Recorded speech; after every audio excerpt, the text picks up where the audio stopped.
Ya, bismillah. Assalamualaikum warahmatullahi wabarakatuh. Alhamdulillahi rabbil alamin. Hamdan katsiran tayyiban mubarakan fih. Kama yuhibbu rabbuna Allahu wa yardah. Wa ashhadu an la ilaha illallah wahdahu la syarika lah.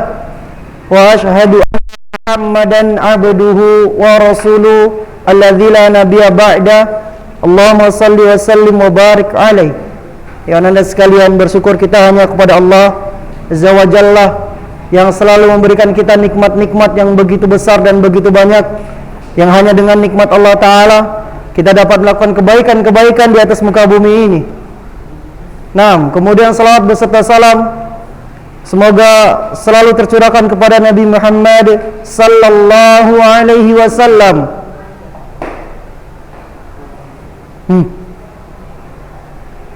Apa Ustaz sampaikan kemarin?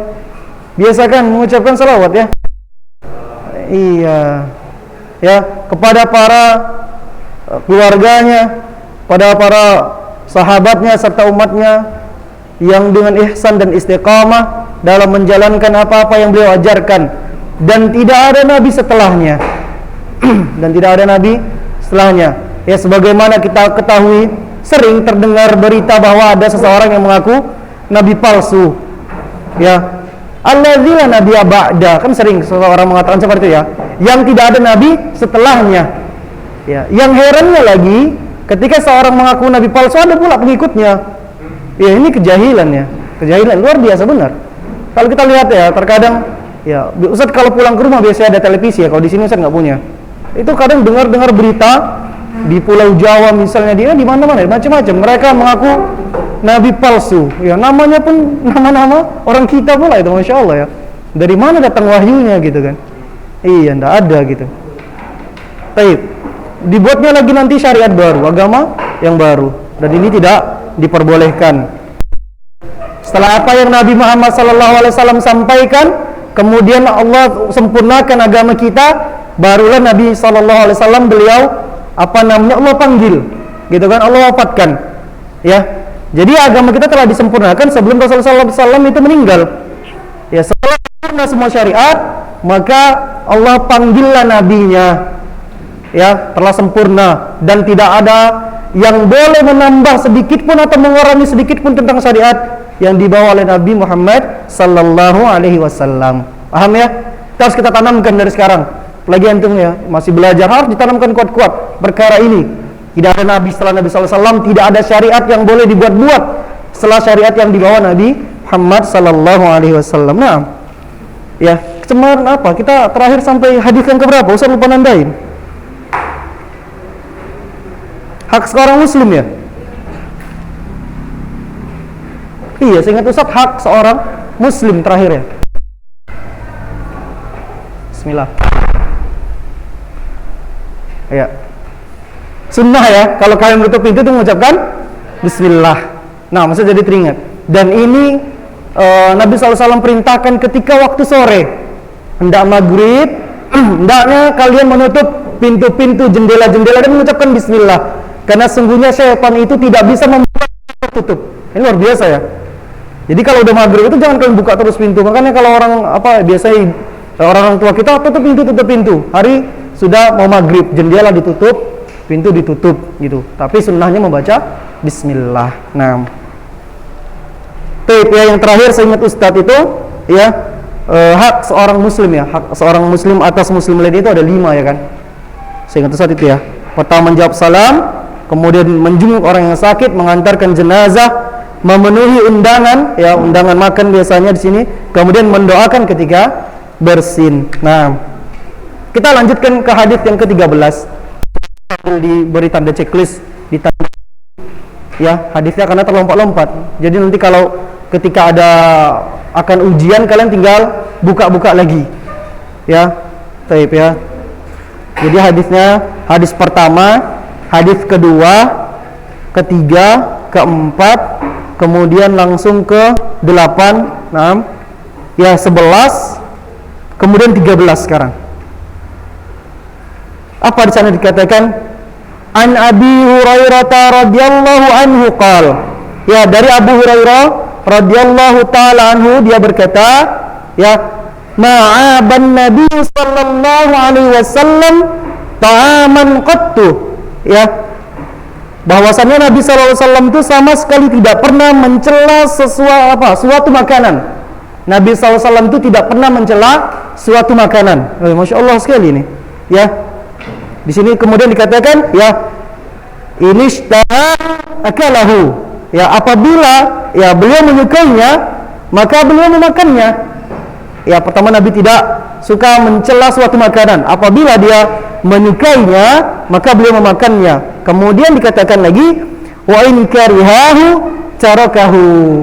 Nah, dan apabila beliau tidak menyukainya maka beliau meninggalkannya. Ini adab kita terhadap makanan. Ya, karena makanan ini salah satu bentuk rezeki yang Allah berikan, gitu. Namun nggak semua makanan juga kita bisa menerima, gitu kan. Ada sebagian makanan yang kita tidak suka. Contoh misalnya jengkol. Iya benar. Ya, itu salah satu juga makanan yang bisa dihindari. Jengkol. Kemudian durian. Ya mungkin kali ini ada yang suka durian ya. Ini musim durian, masya Allah ya. Ada yang suka durian. Kalau kita tidak suka jangan misalnya apa lagi? Pete, apa lagi? Apa lagi? Masya Allah. Itu bukan makanan untuk kita itu, lagi. Itu benar-benar Allah haramkan.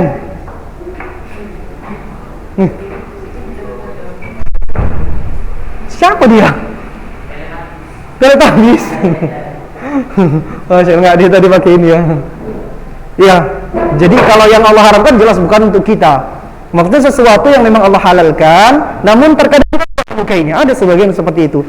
Bisa jadi karena memang tidak suka, atau bisa jadi kita tidak tidak memakannya dikarenakan ada sesuatu yang dapat mengganggu kesehatan kita. Ada yang seperti itu. Alergi misalnya, ada yang nggak suka udang gitu kan? Dikhawatirkan apa gatal-gatal, ada seperti itu. Ya hendaknya adabnya terhadap makan tersebut jangan mencela, ya, jangan mencela. Ya, jadi di sini yang biasa dilakukan Nabi sallallahu alaihi wasallam adalah apabila beliau menyukainya beliau memakannya. Namun apabila beliau tidak menyukainya, beliau meninggalkannya.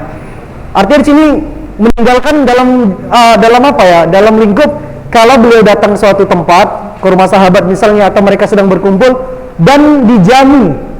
Dijamu itu disuguhkan makanan. Ya, jadi kalau beliau tidak suka beliau diam saja. Ya, enggak enggak dimakan gitu. Kalau beliau suka dimakannya. Dan makanan yang paling Nabi sallallahu alaihi wasallam sukai apa? Kambing bagian pahanya. Tuh, ya, kambing bagian pahanya itu beliau paling suka sekali ya, sallallahu alaihi wasallam. Naam. Jadi adab kita seperti itu. Apalagi ini ya, sering terkadang di rumah kita itu banyak makanan. Di rumah kita banyak makanan. Entah itu makanan hadir dari orang yang berbuat baik sama kita dikasihnya. Kalau seandainya antum tidak suka, jangan dibuang. Jangan dibuang. Cari sekitar rumah kita yang mungkin mereka membutuhkan. Ya, biasa kalau Ustaz biasa lakukan seperti itu, terlalu banyak makanan di rumah. Datang di sini nasi bungkus macam-macam gitu kan. Ya, manusia memang kalau kalian terkenal baik di sekeliling kalian, orang akan baik sama kita. Ya, jadi orang baik di sekeliling kalian dan orang juga akan baik sama kita. Nah, datang tuh makanan dan bukan nggak suka, terkadang memang udah terlalu banyak, dikhawatirkan mubazir, ya maka dicari lagi tetangga-tetangga kita yang mungkin dia mau, ya kita tawarkan, saya punya ini, mau bu, gitu kan, atau abang mau ini, gitu, tawarkan saja daripada mubazir. Kenapa? Karena kata Nabi karena Allah Subhanahu Wa Taala, ya sesungguhnya mubazir itu sifatnya syaitan dan syaitan itu kufur terhadap Tuhannya, gitu kan? Mubazir itu sifatnya syaitan. Jadi mubazir itu adalah menyia-nyiakan sesuatu. Ya, sebenarnya sesuatu itu bisa dilakukan untuk yang lain, tapi kita sia-siakan. Ini namanya mubazir. Nah, kayak kalian misalnya jalan-jalan keluar ya. Terkadang kalau kita kepengen, itu banyak kepengennya, mau beli ini, mau beli itu, semua dibeli, hampir rumah yang dibakar cuma satu. Gitu kan? Ini juga bahaya ya. Harus kita hindari sifat mubazir. Nah, ya tadi yang dikatakan mubazir itu sifatnya syaitan dan syaitan itu kufur terhadap Tuhannya. Kenapa? kasih makan ke hewan, hendaknya cari manusia dulu lah. Ya, cari manusia dulu. Biasanya kalau binatang-binatang di rumah kita itu cari yang sisa-sisa saja. Bekas kalian makan dah habis, tapi jangan sampai ya, kalau makan biasakan habis. Biasakan kalau makan itu habis. Dan itu apa? Sudah lama sekali ya. Sebelum Ustaz mengenal sunnah juga Ustaz sudah menerapkan kalau makan habis. Caranya gimana? Ambil sedikit dulu. Ambil sedikit dulu. Terkadang kita suka sama rasanya, kita akan nambah. Tapi kalau kita nggak suka ini yang bahaya. Dan sampai sekarang saya terapkan sama keluarga-keluarga di rumah juga seperti itu. Makan itu ambil secukupnya dulu, sedikit saja. Misalnya nasi, gitu kan, ambil 1 sendoknya dulu. Bukan sendok kecil ya, sendok nasi itu, gitu kan. Nah, kalau mau nambah silakan. Jangan langsung penuh, ya kan, piringnya, gitu kan. Tiba-tiba nggak habis. Ini juga mubazir. Tapi memberi seseorang juga dengan yang layak ya. Jangan sudah kalian misalnya ayam utuh gitu kan, udah tinggal sayapnya, tinggal kakinya ya, dagingnya udah hilang semua, sama kepalanya gitu kan. Ya jangan ya, itu kan tinggal matanya pula. Ya, kasih seseorang itu lihat layak ya, jangan bekas-bekas itu jangan. Usahakan. Kalaupun kalian mengambil sebagiannya, biasanya gunakan sendok ya atau apa gitu. Ya jangan langsung pakai tangan, ada bekas ngecap tangannya gitu kan, ketinggalan kukunya di situ. Jangan ya. Beri yang layak. Nah, itu hadis yang ke-13. Kita lanjut lagi hadis. Masya Allah, ini sudah tandain ya. Karena memang dari sekolah dia diambil yang penting-penting saja.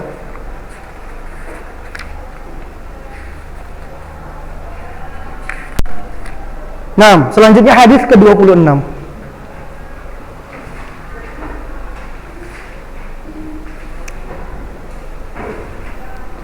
Di sini dikatakan An Abi Hurairah radhiyallahu anhu. Masya Allah, ini semua kebanyakan dari Abu Hurairah. Karena kalau kita baca sirah tentang pun sahabat, Abu Hurairah ini sampai dia membuat kemah di belakang rumah Nabi sallallahu alaihi wasallam. Ya, makanya beliau sahabat yang paling banyak meriwayatkan hadis. Karena beliau mendengar ucapan-ucapan Nabi itu ya. Masya Allah, mungkin ya. Kalau zaman dulu nulisnya di pelepah-pelepah kurma, kemudian di batu-batu. Ya, kemudian mushaf catatan-catatan itu mereka kumpulkan, itu yang dinamakan dengan hadis. Ya. Jadi ucapan Nabi itu mereka catat. Yang mendengar langsung dicatat, kemudian mereka kumpulkan, inilah menjadi hadis yang sampai sekarang terjaga ya. Masih sekarang terjaga. Nanti kalau kalian belajar hadis, ada di tingkat-tingkatannya. Kenapa sih hadis itu bisa jadi sahih gitu kan? Ya, sampai yang terakhir ada yang dhaif gitu kan. Ternyata seseorang yang mendengarkan hadis, seseorang yang mendengarkan percakapan Nabi itu ditinjau lagi. Apakah beliau seorang yang pelupa? Kalau pelupa, ini bisa mengurangi kesalahan tersebut. Jadi kalau kalian dengar hadis sahih, berarti yang mendengarkan itu, hadis itu kan gini, Nabi SAW mengatakan, sahabat ini mendengar, sahabat ini menceritakan pada yang lain, kemudian sahabat ini menceritakan lain. Itu kalau sama semua, ucapannya sama semua ini, dan orang-orang tersebut adalah orang yang hafalannya kuat dan bukan yang orang pelupa, bukan juga pendosa, maka hadis itu bisa menjadi hadis sahih. Ya, jadi kalau dikatakan hadis sahih berarti hadis itu terjaga. Tapi kalau dhaif bisa jadi sampai ada ada yang meriwayatkannya itu salah satu seorang yang pelupa misalnya. Paham di sini? Nanti kalian akan belajar tentang hadis seperti itu. Ya, Ustaz dulu belajar di masa kuliah seperti itu. Sini dikatakan An Abi Hurairah radhiyallahu taala anhu, ya, anna Rasulullah sallallahu alaihi wasallam qala, ya, dari Abu Hurairah radhiyallahu anhu bahwasannya ya Rasulullah sallallahu alaihi wasallam bersabda, la tadkhulunal jannah hatta tu'minu. Tidaklah kalian akan masuk surga sampai kalian beriman. Insyaallah ya. Memang seseorang itu tidaklah di sini kan tidaklah kalian akan masuk surga sampai kalian beriman. Ya, beriman terhadap apa yang Allah perintahkan dan beriman terhadap apa yang Nabi SAW bawa, gitu kan, yang beliau ajarkan. Kemudian dikatakan lagi di sini, wala tu'minu hatta tahabbu, ya. Situ dikatakan lagi, dan tidaklah kalian beriman sampai kalian saling mencintai, hatta tahabbu. Ya, mencibu itu wawul jamaah untuk banyak ya. Hatta tahabbu, sampai kalian ya saling mencintai. Kemudian dikatakan lagi, awala adullukum ala syai'. Kemudian apakah kalian mau aku tunjukkan sesuatu? Ya kan? Idza fa'altumuhu tahabbtum. Ya, di situ dikatakan